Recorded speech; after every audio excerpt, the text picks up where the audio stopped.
Now, over to the Americas. Please, welcome to the main stage, Sonics. والآن نرجع للإقليم الأمريكي ونرحب بالممثل للإقليم أعزائي المشاهدين فريق سونيكس.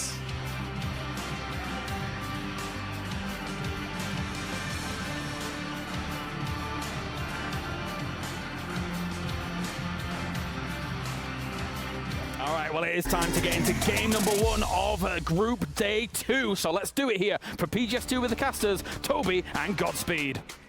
Thank you so much, James Tubbs. Great breakdown here to kick things off as we head into day number 2. We're off to Miramar, going to play 2 games on there before Takeo is upon us, and then finally 3 games over on Erangel. And so far, Godspeed, pretty simple playing path here to kick things off. Yeah, for the most part. Northeast skewed, sure. A little northeast skewed, yeah, but a lot of these teams, especially even if they want to stretch towards Monte, they should be able to get there. But this is actually our first time ever casting together. Damn. That's true. That's true. It's starting off on my favorite map, of course, Miramar. This exact picture where one team is down below, one team is up above, and they will thrive next to each other for forever, because whenever, it's usually the top team trying to push down, but either way, whenever you try to go from one of these compounds to the other, which is right next to one another, you're guaranteed that 3, 4, maybe even more teams can see. You can see Navi's position. Thank you so much, observers. This is like perfectly put up. This is perfectly exampled up here with Expendables. If they want to make their way down to Sonics, Twisted is better positioned inside the circle than neither of these 2 teams are. So I would hope for Expendables, if they can, try and back off North. Issue is now you're seeing Petrichor come up and pin as well. So it's a 3-way pincer, and this is going to be trouble. So first one to follow, it's going to be Shrimpsy. Shrimpsy gonna go get knocked. Yes, and as you said, Twisted have just such a disgusting amount of sight onto this. Tiggleton getting eaten as well, and they're gonna have to back off. They are just gonna be in the edge of the circle, but Expendables going to make sure to try to take advantage of these knocks. Yeah, Petrichor coming in now more aggressively on the other side as they see the knocks come through, kills coming through as well. As he wants to, flashes coming in that actually landed above 777, but he's going in, trying to get the pre-fire. He's gonna find him, and that is it. Sonics are out of there. What a hold. Thank you so much, James. Thank you so much, Toughies. Yes, we are here once again. The last time for this day on Miramar. Last plane was very northeastern skewed. This time around, we head a bit further west, Godspeed. So everyone is being pleased today. Yeah, the gods have pleased a little bit of everyone. But yeah, the East not necessarily too cut off, same as the last game. Most teams were able to stretch where they wanted to. My eyes are glued to San Martin, though. I really want to see what Day Trade is going to do on this. Yes, are they committing? Are they going through with it? I'm not seeing them out of the plane. Yes, now there they go. Let's watch NA find each other. Oh, look, it's my friends as they are now fighting in this very awkward elevation here on the northeast side of the circle. And again, they're going to have to contest with multiple teams. Shrimpsy, what a turn, though. Relo will find that knock, but Huynh is right behind them. What a spin, and that's a weird angle to have to spin to, straight up in the air. He goes, finds the double headshot over the top, and that's one more down. Shrimpsy only knock so far, though, for Sonics. Should be able to get the rest on up, as Flood, fortunately for Sonics, is kind of holding off Gen G, at least to the best of his ability. It was just before, so they're going to be wrapping further around than what they would necessarily have to. The issue is these rocks are sharp and steep as hell, so they're not easy to maneuver. So Gen G, if they want to be part of this fight, it's going to take them a while to get here. I also just may have saw an MG42. Yep, in Pio's hands. That gun, if you don't know, is disgusting. Variable fire rate, but Pio's actually going to get knocked immediately by Flood. The headshot trade from EJ, and Flood doing everything that he can, but it's actually going to be Sonics with the assist.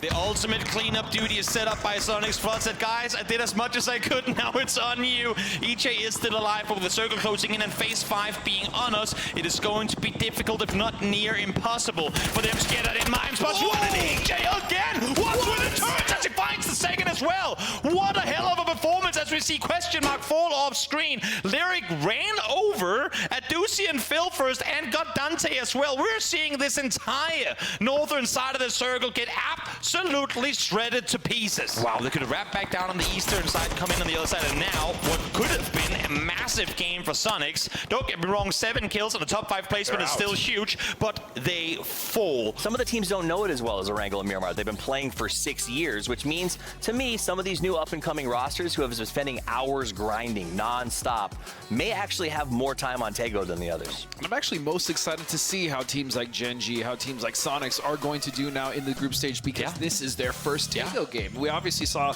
yesterday Tego with that ending very few areas of cover. We saw teams like LG send it to a dip. Oh, and we actually have the burning plane. All right, so this is actually going to alter the plane considerably. And again, this is a very good plateau to play as long as you can hold it, but Gen.G is coming full swing here. Salute now going to take a spray into the side of D plus Kia. Dynamo wrapped into this angle. This is something we will see exclusively for a while, at least on this map too. Since's got the knock. So much pressure is being applied by Sonic's. Teams still don't know exactly what angles they're weak to on some of these approaches. They don't know. Just, I mean, yes, you have an idea, but don't know exactly how to approach them. Dynamo is making very good use of the southern side of this hill, though, as they try and wrap around. Zenith does go down, but there's still 2 players up on this side of D plus. And Onyx, Mill heard the nade popped on the pin pulled. That's why Raps over on the other side. Flash now up, don't know what's up. He needs Ike. He needs Ike slipped in now. He's spotted on the side. Docjuice able to take one down. So dangerous up close, and there's no return coming through. The kill does come in, but that's H-Win. And Ike's left. Well, that's an unlucky loss of a teammate, but he's going to have to solo this one out.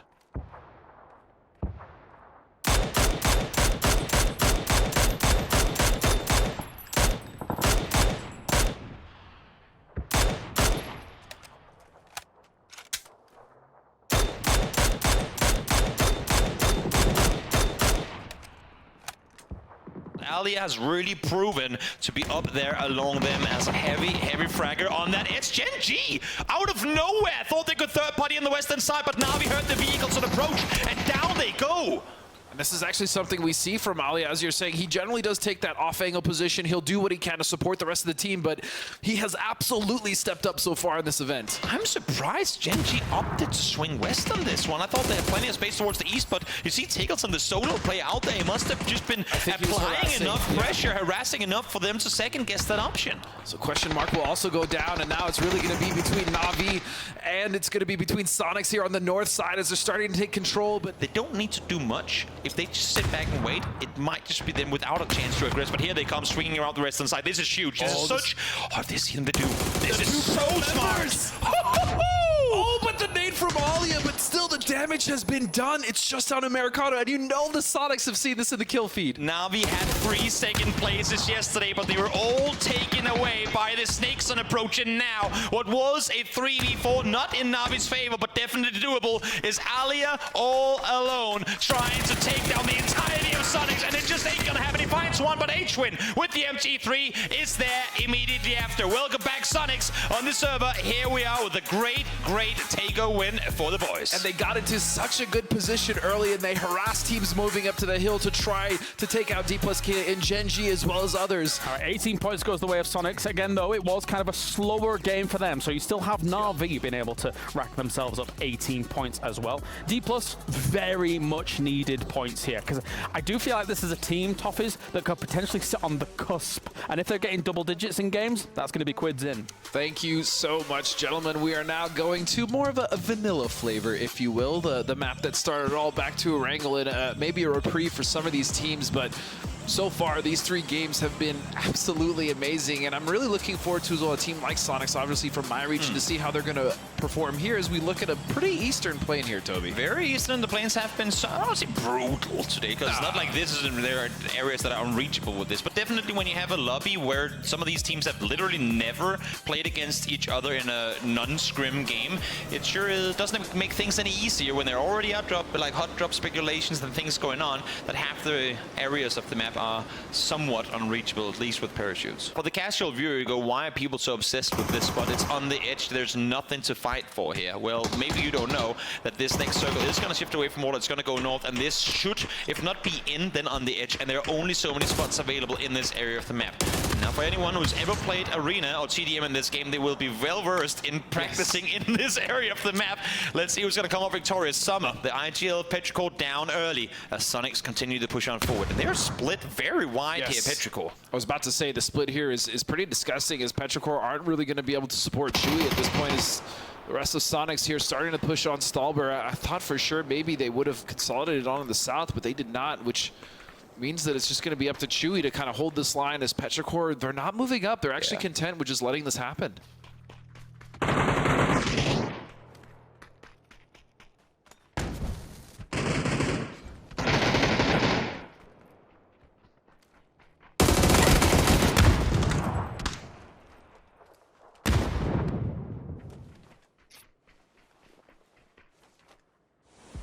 So you remember what? You remember Chewie? Yeah. Sonics are dead. Yeah. I mean, he gave info to the entire team on where they were coming from, so you'd have to imagine that that's must have fit or played some sort of role in it. All right, so let's take a look at who's in the danger zone here. As for some of these teams, I mean, there's not too much trouble just yet. If you're Forest, again, I think Forest is definitely the one that is actually kind of shaking in their boots here at the moment, considering 21 points and 10 games played. That's devastating. This has been some of the most exciting PUBG, I'd say, in a long time. Obviously, PGS 1 was a fantastic event as we now head into our, as Steve likes to say, penultimate game of the day, back to Erangel, but the changes that have been in place, obviously introducing Tego, all the new weapons as well as the new utility to be using, the emergency pickups, it's just been such an injection of absolute fun into the meta and into competitive PUBG. We'll see if they get anything off it. Exceed falls as well, which nullify. That's Gen G against Sonics as Mime instantly taken out by Taman. Yeah, they actually were looking at the fight, eyeing it with Twisted Minds, but they've actually shifted here to the west to now take the fight with Sonics. Mime's going to go down immediately, which now leaves Tiggleton in a little bit of a rough situation as the only one in this compound. Expendable still alive with two, who swing back up towards Gen G, and the Sonics hunt, which has commenced. Now we do still have Twisted Minds up on the hillside too, and I think that's what Gen G is now starting to realize. We have to respect the fact that if we get off this angle too soon, we will be in trouble.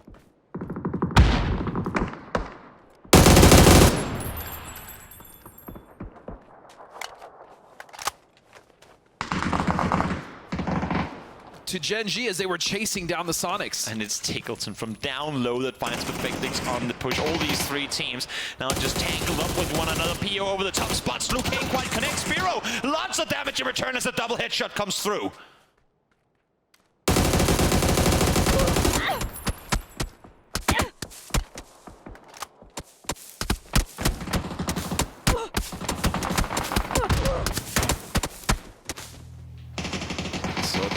Here is still very much onto Twisted as Americano is going to find a nice little headshot. Jammer pack is done, so this blue is really going to start to chunk as we see Shen in the distance taking care of Sonics and the last member in Hwyn. Sonics is climbing. That's good. It's not quite enough, but there are some teams down here that I am shocked. Honestly, Donowa with only 21 at this point in the day catches me a little off guard as well, and Friendly Fire 13, incredibly disappointing. Yeah, it's not a great start for them, unfortunately, here, but again, they will have another day to try and do something, but that's the thing. It's the knock-on effect into that next day, right? We were talking about how kind of the dynamics of these groups going up against head-to-head will evolve. Thank you so much, Kalaris and Toffees. Yes, this has been so far, Toby, one of the sickest couple days of group stages I think I've seen in a while. You were actually just telling me we need to kind of bring it down a little bit just because we're going to lose our voice and we're only 2 days in. This is a 60-game tournament. Oh my goodness. And we are on our way into the 12th. How have we been spoon-fed on a golden... We're spoiled. It's just we're seeing absolute mad PUBG, and we're reaching a point very soon where I'm like, how can this next game best it? And somehow so far, despite the fact that I've kept saying that to myself, they keep on evolving to levels of excitement that are completely off the charts. I mean, just some of the clips as well between the Expendables playing an almost perfect game. It's the absurd. fact that Tai Lu was able to get that win with just a grenade, no more ammo. There was only, I think, like 50 reserve rounds left on the side of Shen. Just absolutely ridiculous. So now,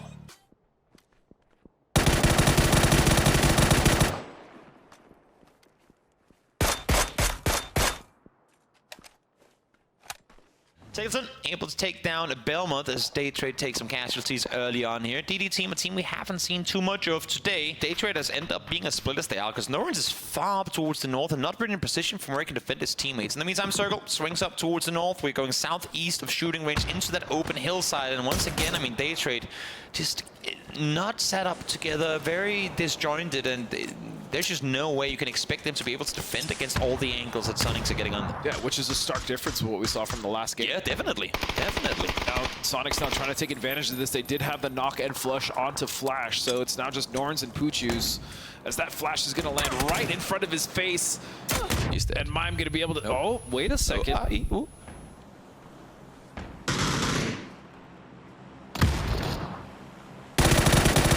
even get to take more people have him on the team. So yeah, Sorry about that. I didn't mean to steal that from you. Oh, you're the fragger. So yeah, I'm just the support. I'm sorry, God. I'll back off. I'll back off. That's how it worked. Yeah, exactly. Here comes friendly fire. You see them on the minimap on the bottom right. Parachutes deployed as they are coming in.